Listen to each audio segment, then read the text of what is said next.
সচিবালয়, পুলিশসহ বিভিন্ন গুরুত্বপূর্ণ জায়গাগুলোতে ফ্যাসিস্ট হাসিনার দোসররা ঘাপটি মেরে আছে বলে মন্তব্য করেছেন বৈষম্যবিরোধী ছাত্র আন্দোলনের কেন্দ্রীয় নেতাকর্মীরা।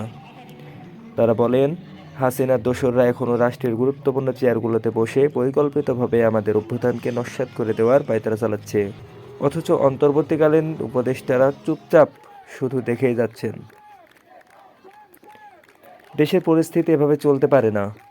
আমরা অতিবিলম্বে সচিবালয়, পুলিশ প্রশাসন সহ গুরুত্বপূর্ণ চেয়ারগুলোকে হাসিনার দোসর মুক্ত দেখতে চাই।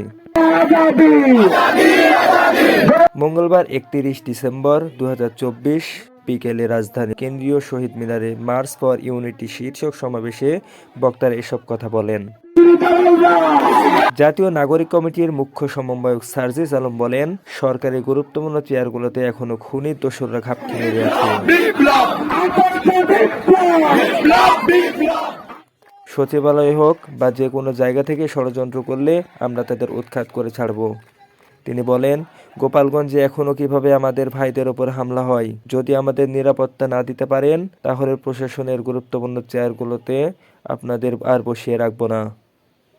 আমরা দেখছি ছাত্রলীগ, যুবলীগ এখনও প্রকাশ্যে ঘুরে বেড়ায়।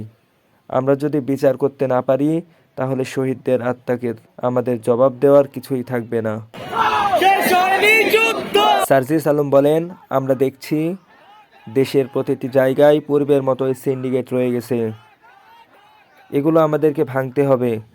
কেন এখনো শুনবো এক হাত থেকে আরেক হাতে সিন্ডিকেট হস্তান্তর হচ্ছে? কেন এই হাতগুলো ভেঙে দেওয়া হচ্ছে না? তিনি আরও বলেন, বাংলাদেশ বন্ধুপূর্ণ পররাষ্ট্র নীতিতে বিশ্বাসী, কিন্তু গুরুত্বপূর্ণ পররাষ্ট্রনীতির সুযোগে কেউ যদি আমাদের ওপর মাথা তুলে দাঁড়াতে চায়, সেই মাথা আমরা মাটিতে নামিয়ে আনব। আমাদের বিপ্লবীরা কেউ ঘরে ফিরে যায়নি। আমাদের যে হাজার হাজার কোটি টাকা পাচার হয়েছে, সেগুলো আমরা ফিরিয়ে আনতে চাই। আমরা আহত যোদ্ধাদের সুচিকিৎসা ও পুনর্বাসন করতে চাই।